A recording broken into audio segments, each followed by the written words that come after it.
جو ہے وہ آپ نے مانگنی ہے، قبر میں جانا ہے، ہر ایک نے مرنا ہے. میری نظر میں تو آپ بڑے دبنگ انسان ہیں. ابھی اللہ تعالیٰ نے آپ کو اقتدار بھی دیا ہے، تو ان عاشق رسول جو ہیں ان پہ گولیوں کا آرڈر مت دیں. آپ وزیر داخلہ، یہ وزارتیں آنے جانے چیزیں ہیں، یہ کرسیاں آنے جانے چیز ہے. آپ کو پتہ ہے کہ آپ نے میر ظفر اللہ خان جمالی کے زیر سایہ بھی وزارت کی ہے. اس نے وہاں بڑے بیٹھے تھے اسمبلی میں 5 اپریل 2017 کو جب نون لیگ کی حکومت تھی، تو اسی طرح کا واقعہ. اور جب یہ ختم نبوت پہ جس میں آپ کا بھی ایک کردار تھا کہ جی یہ نشاندہی میں نے کی ہے کہ اس کی جو ترمیم کرنے کی کوشش کی ہے اسمبلی میں، تو اس دبنگ انسان نے کہا تھا کہ میرے مارنے سے پہلے اس اسمبلی کو موت آ جائے، جو ختم نبوت کے بل پہ کی ترمیم کر رہی ہے، یا جس نے بھی کی ہے، اللہ اس کو تباہ و برباد کرے. تو آج اللہ نے آپ کو اختیار دیا ہے.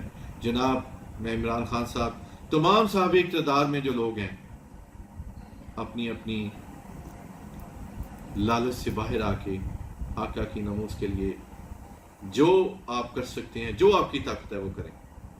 میری امن کے سفیروں سے بھی گزارش ہے کہ پرامن رہتے ہوئے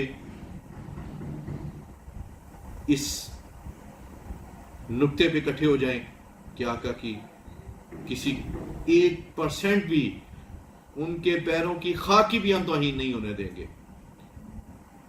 یہ ہمارا جذبہ امانی ہے. ہمیں کسی چیز کی کوئی پرواہ نہیں ہے. یہ پاکستان، آج کچھ لوگ باتیں کرتے ہیں جی فرانس ہمیں یہ دے رہا ہے، فرانس ہمیں وہ دے رہا ہے. میں کہنا چاہتا ہوں اگر یہی کچھ تھا تو کیوں یہ ملک رہنے دیتے پھر انگریزوں کے پاس ہی؟ ان کی حکومت میں بھی ایسا نہیں ہونا تھا. لا الہ الا اللہ محمد رسول اللہ کے نام پہ یہ ملک حاصل کیا گیا. اسلامی جمہوریہ پاکستان اس کو کہا جاتا ہے. اور آج کے پرائم منسٹر تو اس کو ریاست مدینہ میں، مجھے یاد ہے کہ ایک بدھو نے جب نبی پاک صلی اللہ علیہ وسلم کی گستاخی کی تو وہ کعبہ کے اوپر چڑھ گیا کپڑا پکڑ کے، تو نیچے تو صحابہ نے کہا کہ آقا کریم صلی اللہ علیہ وسلم بتائیں وہ امن کے اس گھر کے اوپر درمیان میں کھڑا ہے کپڑا پکڑ کے کعبہ شریف کا. تو میرے آقا کریم صلی اللہ علیہ وسلم نے فرمایا کہ اسے وہیں قتل کر دو. یہ وہی حضور نبی اکرم حضرت محمد مصطفیٰ صلی اللہ علیہ وسلم ہے کہ جب فتح مکہ ہوا، فتح مکہ کے بعد فوج جا رہی تھی تو درمیان میں ایک کتی نے بچے دیے ہوئے تھے، تو فوری آگے گئے اور اپنے کمانڈر کھڑے کر دیے کہ ان بچے جو ہیں یہ فوج کے پیروں تلے نہ آ جائیں. رحمت للعالمین اس سطح پہ. لیکن جہاں پہ ناموس سے رسالت کی بات آئی وہاں کہا کہ اس کو کعبے کی دیوار کے ساتھ غلاف کے ساتھ چمٹے ہوئے کو بھی قتل کر دو. میں کسی کو بھڑکانا نہیں چاہ رہا ہوں، میں غیرت ایمانی کی بات کر رہا ہوں. چونکہ میں نے اپنی قبر میں خود جانا ہے، حساب میں نے خود دینا ہے.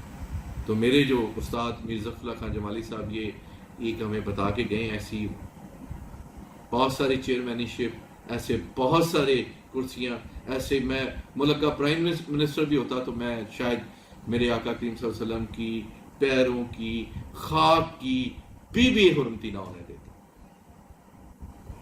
اٹھیے. اور پھر میں ایک دفعہ کہتا ہوں جناب وزیر داخلہ صاحب کہ آپ نے اسمبلی میں کہا تھا کہ کہاں ہے آج طاء شاہ بخاری کے چاہنے والے. تو آج جو طاء شاہ بخاری کے چاہنے والے باہر نکلے تو ان پہ گولیاں برسا رہے ہو. یہ آنے جانے والی چیزیں ہیں. یہ اقتدار سدا نہیں رہتا کسی کا بھی. ہم انشاءاللہ آقا کی ناموس کی خاطر مرنا بھی جانتے ہیں، جان دینا بھی جانتے ہیں، اور اس کے لیے سٹینڈ لینا بھی جانتے ہیں. پاکستان زندہ باد، ناموس رسالت پائندہ باد.